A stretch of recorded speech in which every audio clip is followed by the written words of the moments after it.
Hello friends, greeting of the day. So today is the 13th lecture of the measure of central tendency and dispersion. So we start with the topic harmonic mean. Yes, the last part of measure of central tendency is harmonic mean. There are total 5 types of MOCT: arithmetic mean, geometric mean, harmonic mean, median, and we have already done with mean, median, mode, geometric mean. Now we are going with harmonic mean. So what is harmonic mean? It is defined as the reciprocal of arithmetic mean of reciprocals of the non-zero observations. तो definition क्या बोल रहा है? It is defined as reciprocal of arithmetic mean, मतलब कि arithmetic mean का reciprocal of reciprocals of the non zero observation, जो observations हैं उसका भी आपको रेसिप्रोकल करना है. In another words, it is also defined as number of observations divided by sum of reciprocals of all given observations. Now observe करना on the right side. When I say number of observations divided by sum of reciprocals, sum मतलब sigma, sum of reciprocals of given observations, तो 1 upon x, जो हमारे observations होंगे x1, x2, x3, वो मुझे देगा harmonic mean. So second definition बहुत अच्छे से क्लियर हो जाता है. It is also defined as number of observations divided by sum of reciprocals of all given observations. Harmonic mean हम किस टाइप के सम्स में यूज कर सकते हैं? तो फर्स्ट है एवरेज स्पीड ऑफ जर्नी को फाइंड करने में हम यूज कर सकते हैं. स्पीड का फॉर्मूला होता है distance upon time. Speed depends on distance time and time is in denominator. Therefore, harmonic mean is used. Second, average cost per unit निकालने के लिए. One person sold करता है 4 bananas for ₹1. Second person sold करता है 3 bananas for ₹1. Third person sold करता है 1 banana for ₹1. So what is the average number of banana per rupee? तो यहां पे आपको यूज करना है harmonic mean. Note, if any observation is 0 then it is not defined, क्योंकि 1 डिवाइडेड बाय 0 इज इंफिनिटी होता है. इसीलिए अगर कोई भी ऑब्जर्वेशन में 0 है तो हम हार्मोनिक मीन फाइंड कर सकते नहीं है. Now we talk about the individual data. Raw data या अनग्रुप डेटा हो तब उसमें फॉर्मूला कौन सी यूज होगी? तो harmonic mean equals to n upon 1 upon x1 plus 1 upon x2 plus dot dot dot plus 1 upon x का power n.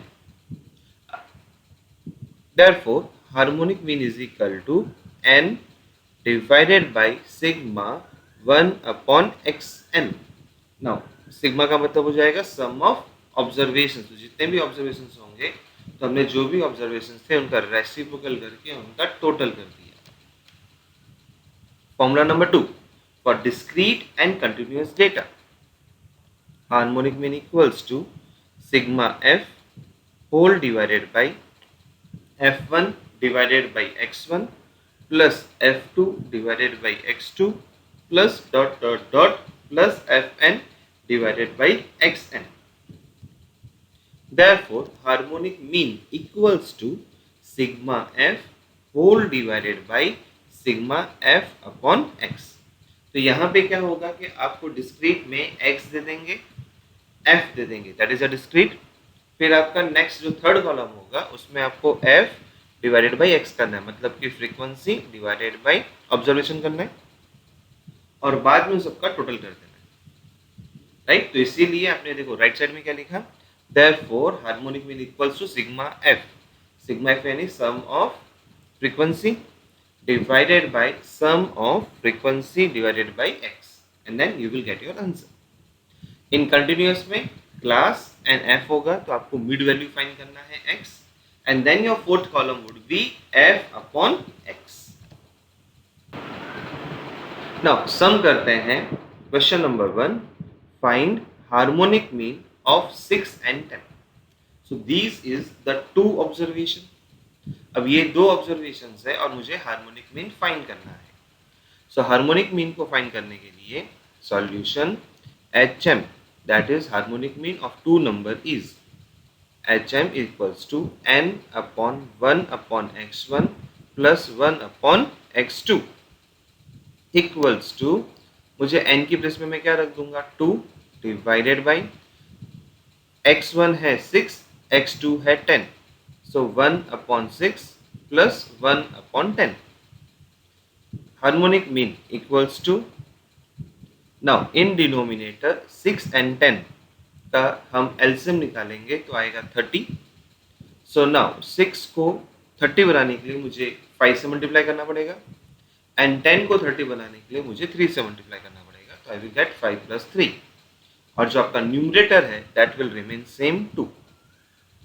Harmonic mean equals to, now 30 will go up and that will multiply to 2. सो 30 into 2, 60 divided by 8. Harmonic mean equals to 7.5. क्योंकि आप 60 को 8 से divide करेंगे तो you will get 7.5. So this is the harmonic mean of two observations 6 and 10. Question number 2, harmonic mean of 2, 4 and 6. Solution, harmonic mean find करना है 3 numbers का. So harmonic mean equals to n divided by 1 upon x1 plus 1 upon x2 plus 1 upon x3. Harmonic mean equals to 3 divided by 1/2 plus 1/4 plus 1/6. Harmonic mean equals to, आप नीचे 2, 4 and 6 जो denominator है उसमें आप LCM ले लेंगे, सो you will gate 12. Now अभी 2 को 12 बनाना है तो मुझे चाहिए 6, 4 को 12 बनाना है तो आई नीड 3, एंड 6 को 12 बनाना है तो I need 2. So you will get 6 + 3 + 2. Now ऊपर जो न्यूमरेटर में 3 है that will appear as it is. Harmonic mean equals to, now 12 जो डिनोमिनेटर में है that will go to numerator, will multiply 3, so I will get 36 divided by 6 plus 3 plus 2, I will get 11. अब आप क्या करेंगे, 36 divided by 11 करेंगे, so you will get 3.27. so this is the harmonic mean of 3 observations 2, 4 and 6. I hope आपको ये concept समझ में आया होगा. हार्मोनिक मीन ऑफ 2 नंबर्स कैसे निकालना है and harmonic mean of 3 numbers कैसे निकालना है. Okay, now I am giving you one shortcut, आपको लिखना होगा. ओके, तो चलो लिखेंगे आप लोग. तो write down harmonic mean of 2 numbers A and B. हाँ, फिर से रिपीट करता हूँ, harmonic mean of 2 numbers A and B. तो HM is equal to 2AB divided by A plus B. I am repeating again. Harmonic mean equals to 2AB upon A plus B. अब आप यहाँ पे क्या करेंगे, A and B की value को substitute कर देंगे. तो A मेरा यहाँ पे क्या है 6 और B मेरा क्या है यहाँ पे 10. सो नाउ दैट मीन्स कि 2 × 6 × 10 डिवाइडेड बाय 16, तो यू विल गेट, देखो 7.5 आ गया, राइट. तो आप ये भी कंसेप्ट यूज कर सकते हैं. नाउ इन क्वेश्चन नंबर 2 में क्या था, 3 ऑब्जर्वेशंस. हाँ, तो इसका अब आप मुझे बताएंगे क्या हो सकता है 3 ऑब्जर्वेशंस का. अगर A B C दिया है तो यस, आपने यही सोचा ना कि भाई 3ABC divided by A plus B plus C, यही सोचा था ना, मुझे पता है, right. So you are 100% wrong. Okay, आपने जो सोचा 3ABC upon A plus B plus C, वो गलत है। अब लिखो इसका सही क्या होगा। Okay, so write down 3ABC whole divided by AB plus BC plus CA। Yes, I'm repeating again, 3ABC whole upon AB plus BC plus CA। और अब आप यहाँ पे ABC की वैल्यू को सब्स्टिट्यूट कर दीजिए। A की वैल्यू 2, B की वैल्यू 4 एंड C की value 6 and then you will get your answer. Okay, चलिए we move toward the next sum. Question number 3, find harmonic mean of numbers 10, 20, 30, 40। Now this is 4 observations. So solution है आपका, harmonic mean of 4 numbers is harmonic mean equals to n upon 1 upon x1 plus 1 upon x2 plus 1 upon x3 plus 1 upon x4। तो 4 observations है। So harmonic mean equals to 4 upon 1 upon 10 plus 1 upon 20 plus 1 upon 30 plus 1 upon 40। Harmonic mean equals to 4 divided by, now 1 divided by 10 is 0.1 plus 1 divided by 20 is 0.05, 1 divided by 30 is 0.033, 1 divided by 40 is 0.025। हाँ, मैंने यहाँ पे अभी LCM नहीं लिया। This is the another way of doing this. Harmonic mean equals to 4 upon, अब हम सबको ऐड करेंगे, 0.1 प्लस 0.05 प्लस 0.033 प्लस 0.025 को ऐड करेंगे, आई विल गेट 0.208। अब आप इसे डिवाइड कर देंगे, 4 divided by 0.208। So my harmonic mean is 19.23। So question number 3 का जो आंसर है that is 19.23। Question number 4, find harmonic mean of the following distribution। So you have been given x and f, frequency दे दिया गया है 10, 15, 20, 25, frequency है 4, 6, 8, 2। So solution है, हम x and f and next column would be f divided by x। So x है 10, 15, 20, 25, frequency है 4, 6, 8, 2। तो अब आप क्या करोगे, f डिवाइडेड बाई x करोगे, that is 4 divided by 10, you will gate 0.4। Same way 6 divided by 15 will give you 0.4, 8 divided by 20 will give you 0.4, 2 divided by 25 will give you 0.08। now total, तो 4 plus 6 plus 8 plus 2 frequency में total आएगा 20। Now f divided by x, 0.4 plus 0.4 plus 0.4 plus 0.08, I will get 1.28। Harmonic mean equals to sigma f divided by sigma f divided by x। This is discrete formula.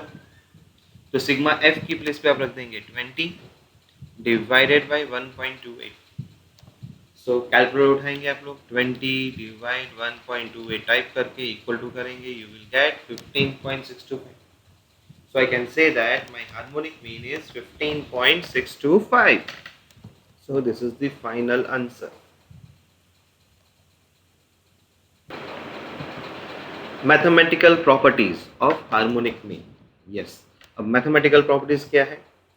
Combined harmonic mean. If harmonic mean of n1 observation is h1 है and n2 observation is h2 है. So over here n1 and n2 are the observations, h1 and h2 are the harmonic mean of two different groups. So combined harmonic mean is given by combined harmonic mean equals to n1 plus n2 whole divided by n1 divided by h1 plus n2 divided by h2. So this is the combined harmonic mean formula. Example है harmonic mean for a group of 10 and 5 observations are 20 and 40 harmonic mean of all observations.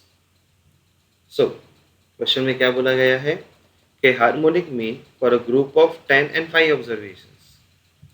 सो आपके solution में n1 है 10, n2 है 5, that is your 10 and 5 observations, और उनके harmonic mean 20 and 40 है. सो h1 is 20 and h2 is 40. आपको find करना है अब कंबाइंड हार्मोनिक मीन. तो combined harmonic mean is equal to n1 plus n2 whole divided by n1 divided by h1 plus n2 divided by h2. Value को substitute करेंगे.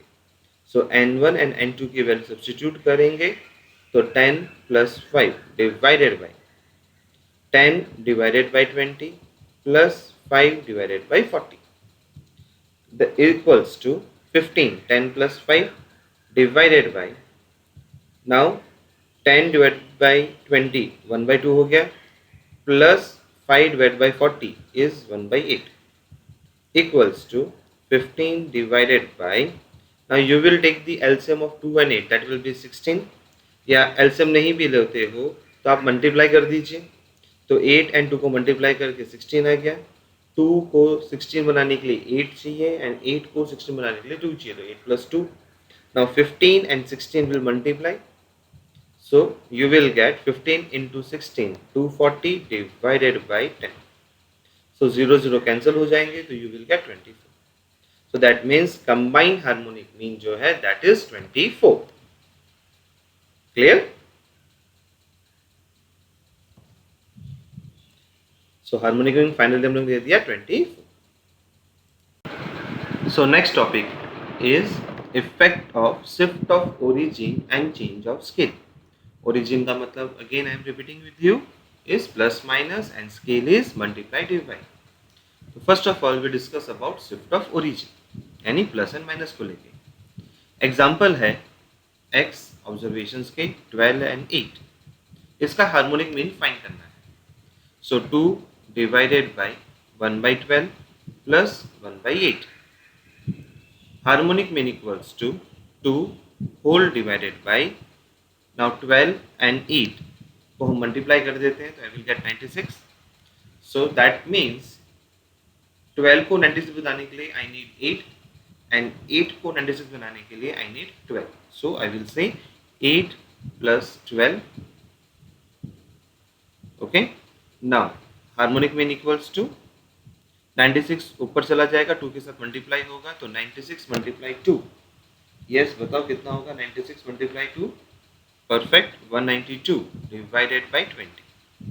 सो I can say that harmonic mean is 9.6, क्योंकि 192 divided by आप 20 करोगे calculator पे तो you will get 9.6. So your harmonic mean is 9.6. Now my next observation y is equal to x minus 5. मतलब मेरा जो y न्यू ऑब्जर्वेशन है तो मैं उसमें x ऑब्जर्वेशंस में -5 करके फाइंड करता हूँ. So 12 minus 5 I will get 7 and 8 minus 5 I will get 3. अब मुझे इसका हार्मोनिक मीन चाहिए. So 2 divided by 1/7 plus 1/3. So harmonic mean of y equals to 2 divided by 0.14 plus 0.33. Now मैंने यहाँ पे क्या किया, 1 and 7 को 7 से डिवाइड कर दिया तो 1 divided bye 7 I will gate 0.14 and 1 divided by 3, I will get 0.33. So harmonic mean of y will be 2 divided by, अब आप ऐड करोगे तो you will get 0.47. So harmonic mean of y will be 4.26. Now what you observe कि आपका जो harmonic mean first था पहले वाला x का वो था 9.6 एंड हार्मोनिक मीन y आया 4.26. So हमने ये ऑब्जर्व किया दैट हार्मोनिक मीन अफेक्ट तो हुआ बाय शिफ्ट ऑफ ओरिजिन से but not by exactly 5 units, क्योंकि आप अगर देखोगे तो आपने -5 किया था तो 9.6 में अगर मैं 5 माइनस करूंगा तो एग्जैक्ट आना चाहिए था 4.6. So I'm not getting 4.6. Instead of that, I am getting 4.26. So we say that harmonic mean is affected by shift of origin, but cannot be determined. हम उसको determine नहीं कर पाएंगे. Now we talk about the effect of change of scale. So x है 8, 12. Harmonic mean of x find करेंगे 2 divided by 1 upon 8 plus 1 upon 12.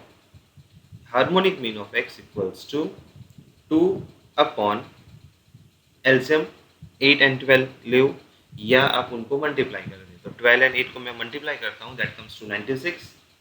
8 को 96 बनाने के लिए आई नीड 12 and 12 को 96 बनाने के लिए I need 8. So 12 plus 8. So harmonic mean of x equals to 2 will now multiply 96. I will get 192 divided by 20. So I can say that my harmonic mean of x is 9.6. Now this is scale, मतलब कि multiply करो या divide करो. So my new observation, y is equal to 2x. So 2 into 8 16 and 2 into 12 24. So harmonic mean of y equals to 2 upon 1 upon 16 plus 1 upon 24. Harmonic mean of y equals to 2 divided by whole divided by, अब 16 and 24 या तो 16 into आप 24 कर सकते हैं या 16 and 24 का LCM निकाल सकते हैं, वो चॉइस आपका है. Over here I have multiplied 16 into 24 so that calculation comes too easy. So that will be 24 plus 16 in numerator part. Now 2 multiply 384 करेंगे. So you will get 768 divided by 40. Now 768 divided by 40 करेंगे तो you will get 19.2. तो ये था harmonic mean. Yes, आपके mind में ख्याल आया होगा कि सर मैं 1 डिवाइड बाय 16 कर देता हूँ, राइट. तो सर अगर मैं 1 डिवाइडेड बाय 16 करूँगा तो I will get 0.0625 बराबर सर, एंड 1 डिवाइडेड बाय 24 करूंगा तो I will get 0.41. और अगर मैं इन दोनों को फिर ऐड कर दूं और फिर 2 से डिवाइड हो जाएगा, मतलब 2 divided by that number, I will get the same answer 19.2.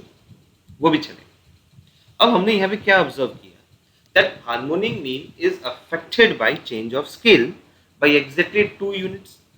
देखो पहले आपका कितना था, 9.6 था. अब आप अगर 9.6 को मल्टीप्लाई कर देते हो 2 से तो यू विल गेट 19.2. क्या हार्मोनिक मीन एग्जैक्टली 19.2 आया? Yes, harmonic mean by exactly 19.2 आता है. सो इसीलिए हम बोलते हैं rule number 2 that harmonic mean is affected by change of scale से अफेक्ट होता है. Okay, so application in MCQs में हम इसको कैसे यूज करेंगे. You will be given that if y is equal to ax plus b, तो a आपका क्या है, change of scale, and b क्या है, शिफ्ट ऑफ ओरिजिन. ओरिजिन से फर्क तो पड़ता है बट मैं एग्जैक्ट फाइंड कर सकता नहीं हूँ, इसीलिए मैं यहाँ पे क्या बोलूंगा, harmonic mean of y equals to a multiply harmonic mean of x. तो एमसीक्यू में जब हम यूज करेंगे हार्मोनिक मीन फाइंड करने के लिए फ्रॉम द लीनियर इक्वेशन, तो this would be the formula, harmonic mean y equals to a multiply harmonic mean of x. Okay. Next topic is weighted harmonic mean. If different distances are traveled with different speed, the average speed can be computed using weighted harmonic mean. अगर आप different distance travel कर रहे हो और उनकी speeds different है और मुझे उसका एवरेज स्पीड फाइंड करना है, तो हम यूज करेंगे weighted harmonic mean. So let us suppose that distances W1, W2 dot dot Wn are travelled with speed x1, x2 dot dot dot xn. Then तो आपके डिस्टेंसेस अलग अलग हैं, उनकी स्पीड्स अलग अलग हैं. So weighted harmonic mean equals to होता है सिग्मा डब्ल्यू. सिग्मा डब्ल्यू का मतलब हो जाएगा कि आपने टोटल डिस्टेंस कितना ट्रैवल किया, divided by W1 divided by x1 plus W2 divided by x2 plus dot dot dot plus Wn divided by xn. Therefore, WHM, that is weighted harmonic mean, equals to sigma W divided by sigma W upon x. So ये formula हम कब use करेंगे, जब मुझे different speeds and different distances दे दिए होंगे travel करने के, तब मैं ये वाला वेटेड हार्मोनिक मीन यूज करूंगा. अब एक एग्जांपल है, an aeroplane flies from A to B at the rate of 500 km per hour and comes back from B to A at the rate of 700 km per hour. The average speed of the aeroplane is. Now over here अगर आप question को ध्यान से पढ़ोगे तो aeroplane fly करता है A to B at the rate of 500 km per hour and comebacks करता है from B to A at the rate of 700 km per hour. दोनों की स्पीड अलग है, बट यहाँ पर एक चीज हमें नहीं दी गई है और वो है उनका कितना डिस्टेंस ट्रैवल किया. तो जब ये नहीं दिया है डिफरेंट डिस्टेंस कितना ट्रैवल किया है, तो तब हम यहाँ पे सिंपल हार्मोनिक मीन निकाल लेंगे, that is average speed use कर लेंगे हार्मोनिक मीन से. So harmonic mean equals to 2 upon 1 divided by 500 plus 1 divided by 700 equals to 2 upon. Now in denominator मैं 500 एंड 700 को मल्टीप्लाई कर देता हूँ, सो आई विल गेट 3,50,000. अब उनके न्यूमरेटर में it will be 700 plus 500 equals to, now 3,50,000 जो है वो 2 के साथ जाके मल्टीप्लाई करेगा, so I will get 7 lakh divided by 1200, 700 plus 500. अब आप क्या करेंगे, 7 लाख को डिवाइड करोगे 1200 से, so you will get 583.33 km per hour and that is the correct answer. Important points of harmonic mean. First, it is suitable to find average rates and ratios involving speed and distance. Example, average speed of automobile, average number of bananas per rupee, average number of eggs per rupee. Point number 2, it is mathematical average. Point number 3, it is based on all observations. Point number 4, it is capable of further algebraic treatment, यानी कि हम combined harmonic mean find कर सकते हैं. Point number 5, it is rigidly defined. आप निकालो, मैं निकालो, कोई और निकाले, answer will always remain same.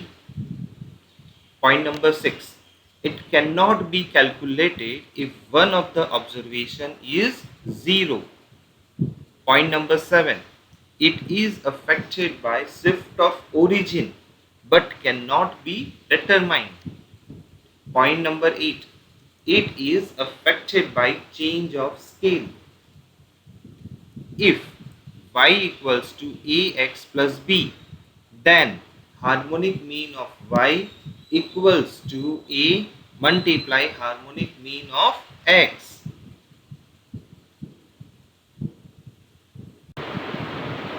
Now what is the relationship among arithmetic mean, median and mode? First है by symmetrical distribution. In symmetrical distribution में आपका जो डायग्राम है बेल शेप्ड होता है, जहाँ पे मिडल में आपका mean equals to median equals to mode होता है इन सिमेट्रिकल डिस्ट्रीब्यूशन में. तो we say that arithmetic mean equals to median equals to mode, that is x bar equals to median equals to mode. Point number 2 है positive skewed distribution. In positive skew distribution में आपका positive skewness का diagram बनेगा, जहां पे middle में होगा mode, उसके बाद होगा मीडियन और उसके बाद है आपका मीन। तो what we say over here is mean is greater then median is greater then mode, that is x bar greater than median greater than mode.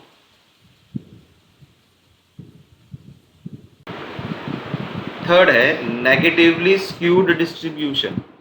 In negatively skewed distribution में हम negative skewness का diagram बनाएंगे, जहां पे आपका left tell ज्यादा elongate होता है। First comes the mean, then comes the median and then comes the mode. So that means we say over here that arithmetic mean is less than median, less than mode. Fourth is moderately skewed distribution, or we say empirical formulas can be used. So arithmetic mean minus mode equals to 3 multiply arithmetic mean minus median.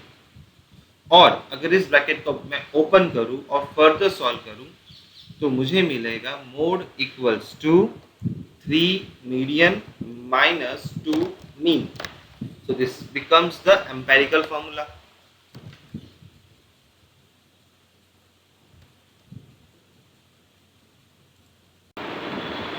Relation among AM, GM and HM. Yes, arithmetic mean, geometric mean and harmonic mean. Okay, now what is the formula of arithmetic mean? Arithmetic mean of two observations का ही हम निकालेंगे formula. तो आप लोग formula को लिख लीजिएगा. AM is equal to A plus B divided by 2. Geometric mean equals to under root AB and harmonic mean हो जाएगा 2AB upon A plus B. Now इनके बेसिस पे हमने ये कुछ रिलेशंस डिफाइन किए हैं. फर्स्ट है for positive distinct number. Distinct number मतलब अगर सपोज मेरे दो नंबर्स जो हैं वो डिफरेंट है, 2, 3, 4, 5, ये दो नंबर्स अलग अलग, तो तब हम ये बोलेंगे arithmetic mean is greater then geometric mean greater then harmonic mean. Point number 2 for positive equal numbers. Equal numbers का मतलब है कि आपके जो दो नंबर्स है वो इक्वल है. सपोज मान लेते हैं 5, 5 या 7, 7, तो तब जो रिलेशन आएगा that will be arithmetic mean equals to geometric mean equals to harmonic mean. Third है फॉर पॉजिटिव नंबर. मतलब अभी यहाँ पे ना तो कोई डिस्टिंक्ट नंबर बोला है ना इक्वल नंबर बोला है, मतलब कुछ नहीं बोला, सिर्फ ये बोला है पॉजिटिव नंबर है. तो तब आप क्या डिफाइन करोगे? Arithmetic mean is greater than equal to geometric mean greater than equal to harmonic mean. So what you have to remember over here is कि अगर एमसीक्यू आता है इन तीनों के बीच का रिलेशन पूछता है, सो कंडीशन नंबर 1 है कि positive distinct number and condition number 2 है पॉजिटिव इक्वल नंबर. तो जब डिस्टिंक्ट नंबर बोलेंगे तब हम बोलते हैं AM is greater than GM is greater than HM, और जब इक्वल बोलेंगे तब हम बोलेंगे AM is equal to GM is equal to HM. पर जब कुछ नहीं बोला और ये बोला है पॉजिटिव नंबर, तो तब आप बोलते हैं AM is greater than equal to GM is greater than equal to HM. Fourth for positive number GM का whole square equals to AM multiply HM.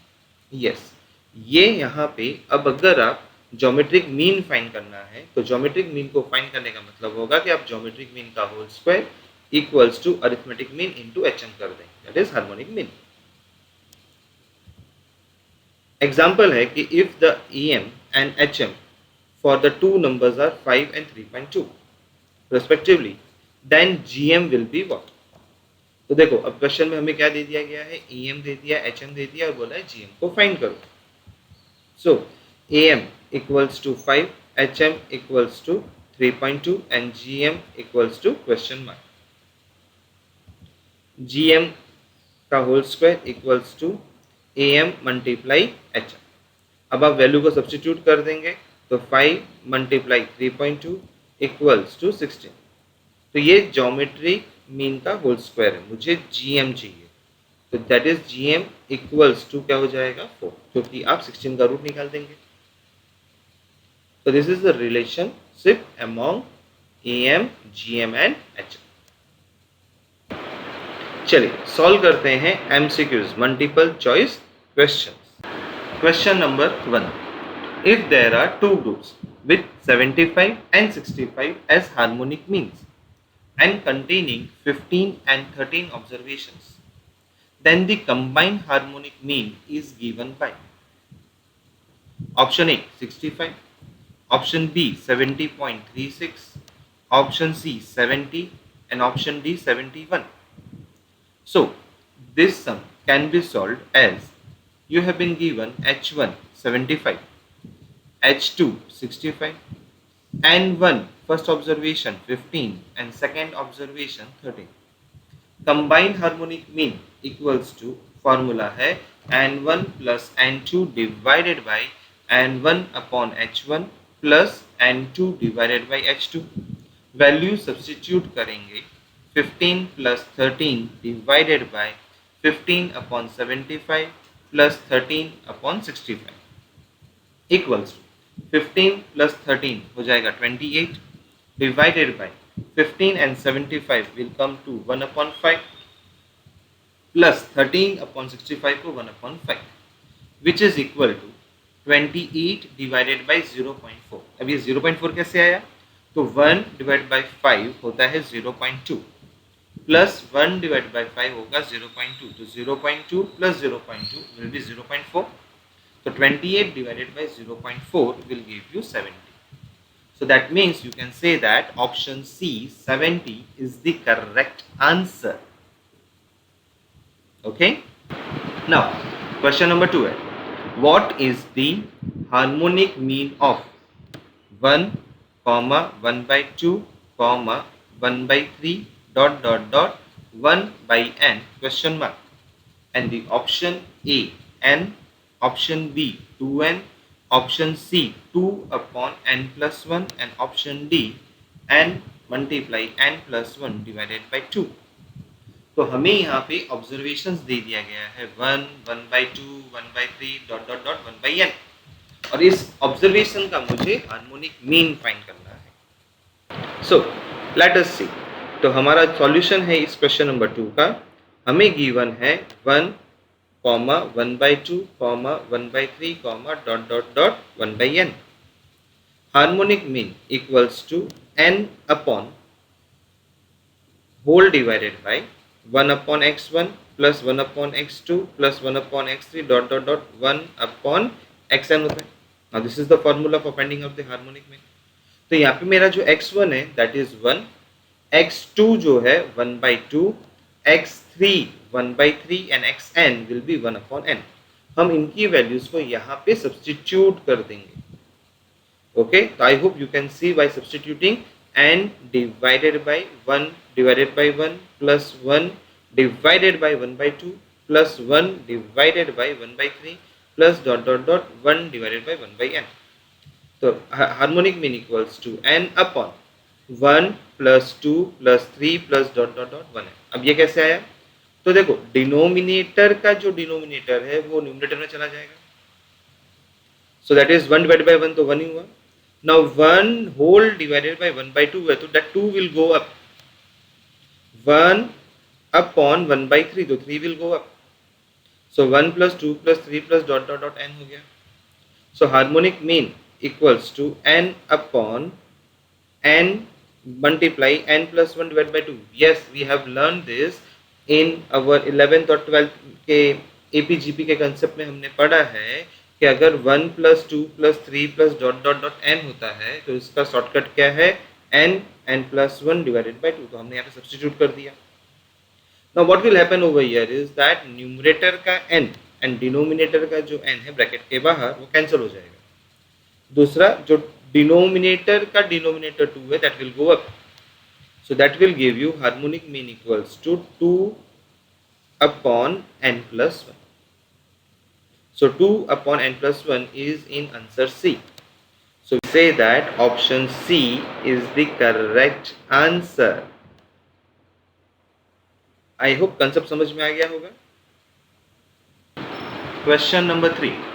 If the AM and GM for 10 observations are both 15, then the value of HM is option A less than 15, option B more than 15, option C 15, and option D cannot be determined. So over here we say that AM equals to GM equals to 15 दे दिया है for 10 observations. हमें find करना है HM. So we know that geometric mean का square equals to AM multiply HM होता है. Value को substitute कर दीजिए. तो 15 का whole square equals to 15 multiply HM. तो अब मुझे यहाँ से HM मिल सकता है. 15 का स्क्वायर इक्वल्स टू 15 है, तो 15 का square and 15 will get cancel, तो हमें सिर्फ मिलेगा क्या 15. So we can say that harmonic mean equals to 15. So option C 15 is the correct answer. Question number 4. Arithmetic mean is never less than geometric mean. Option A true, option B false, option C both, and option C D none. तो क्या लगता है AM is never less than geometric mean? आपने पढ़ा है ना relationship between AM, GM and HM, right? So we can say that it is true. AM is never less than geometric mean. So now we will be solving the multiple choice questions mix. Yes, मतलब कि mean, median, mode, GM, HM, अब सब mix MCQs को हम read करते हैं. Question 1.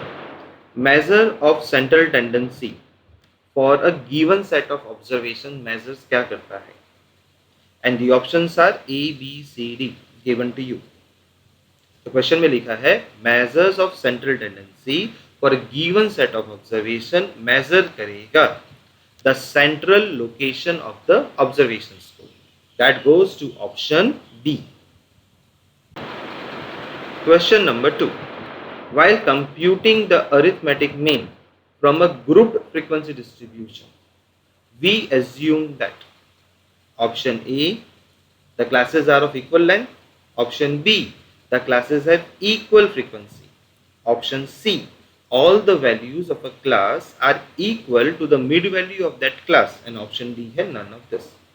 So while computing the arithmetic mean from grouped frequency distribution, we assume that option C, all the values of class are equal to the mid value of that class होता है.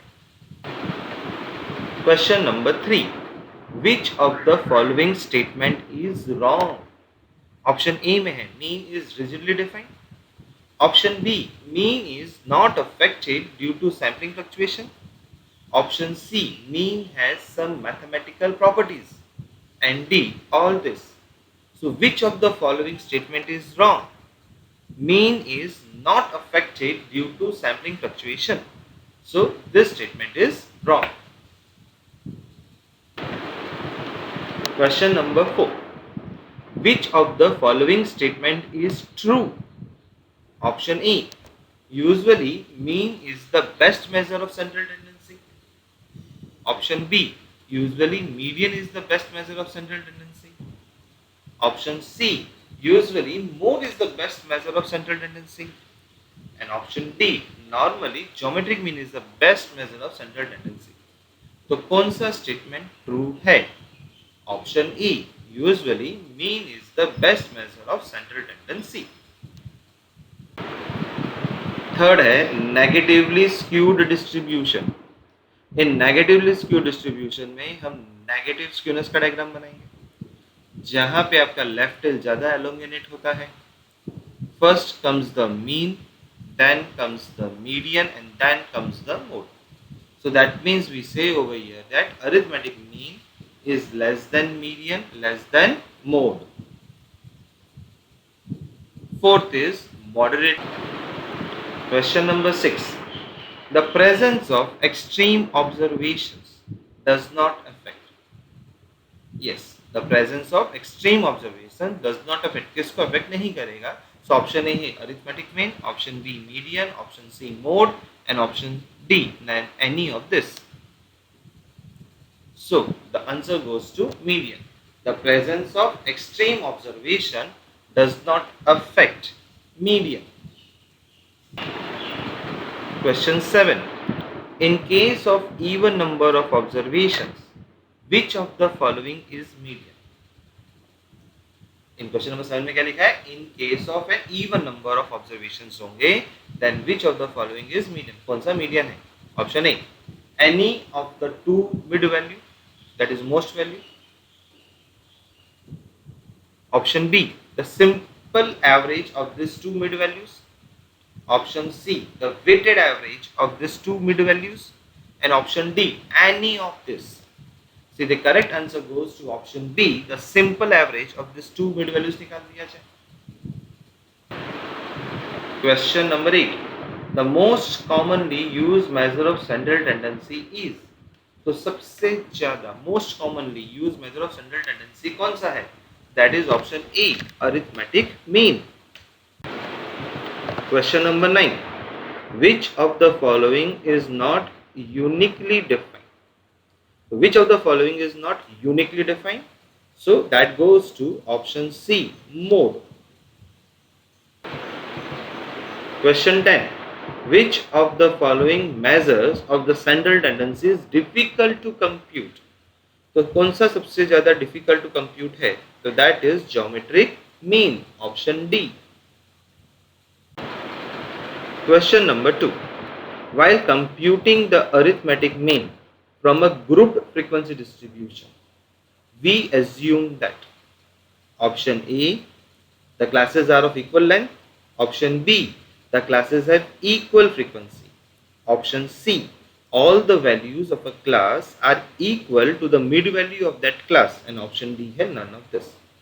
So while computing the arithmetic mean from question number 12, for a moderately skewed distribution, which of the following relationship holds? So option A, B, C, D. Yes. Option A, mean minus mode equals to 3 bracket mean minus median bracket close. Question number 13. Weighted averages are considered when? कब consider करते हैं weighted average को find करने के लिए? Option A, the data not classified.